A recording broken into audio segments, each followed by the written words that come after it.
அனைவருக்கும் அன்பு வணக்கங்கள். 1330 குறள்கள் கொண்ட திருக்குறளை 10 குறளுக்கு ஒரு அதிகாரமாக 133 அதிகாரங்களில் நமக்கு வள்ளுவர் தந்துள்ளார். 133 அதிகாரங்களும் 3 வகை பால்களின் கீழ், அதாவது அறத்துப்பால், பொருட்பால், காமத்துப்பால் என்ற வகைகளில் உள்ளன. அதில் அறத்துப்பாலை 4 இயல்களாக காண்கிறோம். பாயிரவியல், இல்லறவியல், துறவறவியல் மற்றும் ஊழியல். இந்த பாயிரவியலில் 4 அதிகாரங்கள் இருக்குது. அதாவது கடவுள் வாழ்த்து, வான் சிறப்பு, நீத்தார் பெருமை, அரண் வலியுறுத்தல்னு. இப்படி இல்லாமல் வெவ்வேறு உரையாசிரியர்கள் வேறு விதங்கள்லையும் வகைப்படுத்தியிருக்காங்க. ஆனால் நான் இங்கே சொல்லியிருக்கிறது பரிமேலழகர் அவர்களின் உரையின்படி தான்.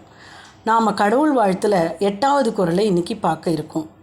அறவாழி அந்தணன் தாழ் சேர்ந்தார்க்கு அல்லால் பிறவாழி நீந்தல் அரிது. இதுதான் 8வது குறள். இதனுடைய பொருள், பல்வேறு வகைப்பட்ட அறங்களின் சங்கமமாக கடலாக விளங்கும் இறைவனின் திருவடிகளை சேர்ந்தார்க்கு அல்லாது மற்றவர்க்கு பொருளும் இன்பமுமாகிய பிறவகை கடல்களை கடக்க முடியாது. அறம் என்பதன் அர்த்தம் தர்மம், நற்செயல், புண்ணியம். ஆழி என்றால் கடல். அந்தணன் என்பது வேதங்களின் அந்தங்களாகிய, வேதங்களின் முடிவாகிய வேதாந்தங்களால், அதாவது உபநிடதங்களால் அறியப்படுபவனாகிய இறைவன்.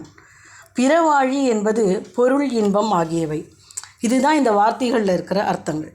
இப்போது அறம் என்பதன் அர்த்தமே ஒரு பெரிய கடல் போன்றது தான். அறத்துக்கு விளக்கம் சொல்லி மாளாது. அதனால தானோ என்னவோ வள்ளுவரும் அதை விரிவாக ஒரு பால் வகையாகவே வச்சு, அதை தவிரவும் ஒரு தனி அதிகாரமும் அரண் வலியுறுத்தல்னு வச்சுருக்கார். அறத்துக்கு டெஃபினிஷன் நிறைய கொடுத்துட்டே போகலாம். நம்முடைய உபநிடதங்களும் ராமாயண மகாபாரத இதிகாசங்களும் அறத்தையே போதிக்கிறதா இருக்குது. கம்பர் சொல்வது போல, அறம் வளர்த்த நம்பி நடையின் நின்றுயர்ந்த நாயகனான ராமபிரான் மானுட வாழ்க்கையில் அறநெறியில் நின்று வாழ வேண்டிய பாங்கின மக்களுக்கு காட்டும் முன்னோடியாக விளங்கினார்.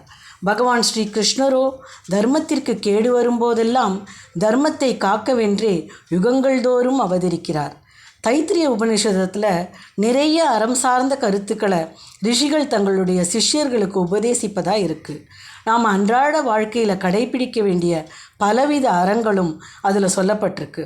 உதாரணமாக மாத்ரு தேவோபவ, பித்ரு தேவோபவ, ஆச்சாரிய தேவோபவ, அதிதி தேவோபவ, அதாவது தாயை தெய்வமாக கருது, தந்தையை தெய்வமாக கருது, ஆசிரியரை தெய்வமாக கருது, விருந்தினரை தெய்வமாக கருதுன்னும், மேலும் சத்தியம் வத, தர்மம் சர, உண்மையே பேசு, தர்மம் செய்ன்னு நிறைய இருக்குது. பரிமேலழகர் அறம்ங்கிறத விதித்தன செய்தலும் விலக்கியன ஒழித்தலும்னு விளக்குறார். செய்யப்பட வேண்டியதை செய்யறதும் செய்யக்கூடாததை செய்யாமல் இருக்கிறதும் தான் அறம்ங்கிறார். யாருக்கு சொல்கிறார்? மனிதர்களுக்கு தான் சொல்கிறார். ஏன்னா கொஞ்சம் ஆழ்ந்து சிந்திச்சு பார்த்தா இறைவனின் படைப்பில் இந்த பிரபஞ்சத்தில் எல்லாமே ஒரு தர்மத்துக்கு கட்டுப்பட்டு ஒழுங்குமுறையில் தான் இயல்பாகவே நடந்துட்டுருக்கு. மனித பிறவிக்கு மட்டும்தான் அவன் செய்ய வேண்டிய செய்ய வேண்டாத விஷயங்களை பற்றி தேர்ந்தெடுப்பதற்கான சுதந்திரமும் சாய்ஸும் கொடுக்கப்பட்டிருக்கு.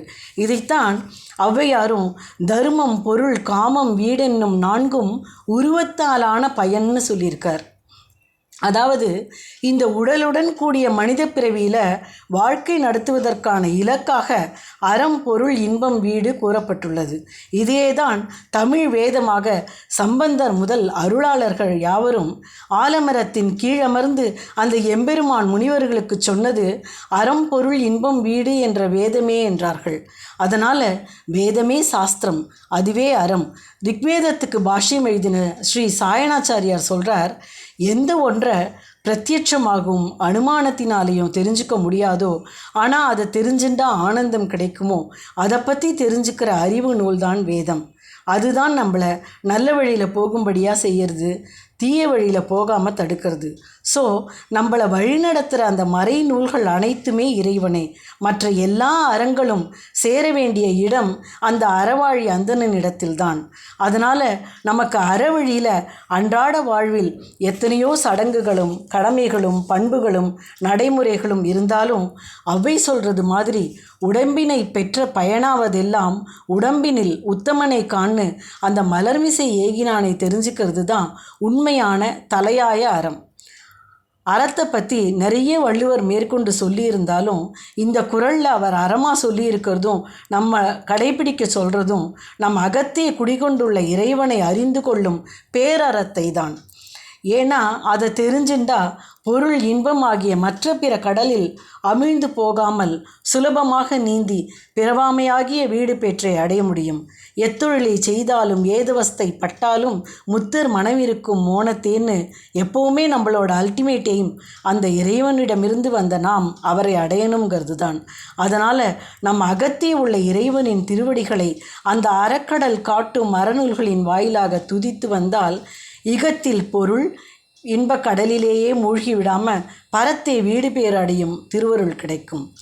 அரகர என்ன அமரரும் ஆவர், அரகர என்ன அரும் பிறப்பன்றோங்கிற திருமந்திர வரிகளை நினைவு கூர்ந்து மரணமில்லா பெருவாழ்வு பெறுவோம். மேலும் பார்ப்போம்.